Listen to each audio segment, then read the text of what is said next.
যুক্তরাষ্ট্রের president Donald Trump এই বছরের শেষের দিকে ভারত সফর করার পরিকল্পনা করেছিলেন, কিন্তু এখন তা বাতিল করা হয়েছে। স্কোয়াড সম্মেলনে অংশগ্রহণের উদ্দেশ্যে সফরটি আয়োজিত হওয়ার কথা ছিল বলে জানায় নিউ ইয়র্ক টাইমস।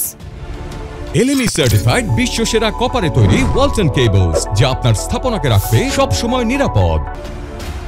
সংবাদ মাধ্যমটি বলছে, জানুয়ারিতে দ্বিতীয় মেয়াদে শপথ নেয়ার পর ট্রাম্প প্রশাসন স্কোয়াড পররাষ্ট্রমন্ত্রীর বৈঠকের আয়োজন করেছিল এবং ভারতের প্রধানমন্ত্রীকে আশ্বস্ত করেছিলেন যে বছরের শেষ দিকে তিনি স্কোয়াড সম্মেলনে অংশ নিতে ভারত আসবেন। তবে শরতের ভ্রমণসূচিতে ভারতের কোনো সফরের পরিকল্পনা আর নেই।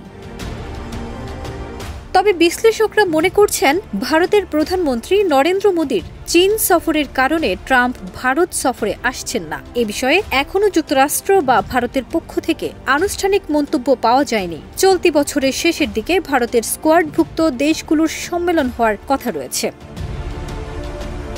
জুনে কানাডায় জি7 সম্মেলনে মোদি ও ট্রাম্পের বৈঠক হওয়ার কথা থাকলেও ট্রাম্প আগে ভাগে যুক্তরাষ্ট্রে ফিরে যান। পরে 17 জুন দুই নেতার মধ্যে 35 মিনিটের ফোন আলাপ হয়। ট্রাম্প দাবি করেন, ভারতের যুদ্ধবিরতি প্রতিষ্ঠায় তার অবদান ছিল এবং পাকিস্তান তাকে নোবেল শান্তি পুরস্কারের জন্য মনোনীত করতে চাচ্ছে। তবে মোদি স্পষ্ট করেন, দুই দেশের পারস্পরিক আলোচনায় যুদ্ধবিরতি হয়েছিল, যুক্তরাষ্ট্রের সম্পৃক্ততা ছাড়াই।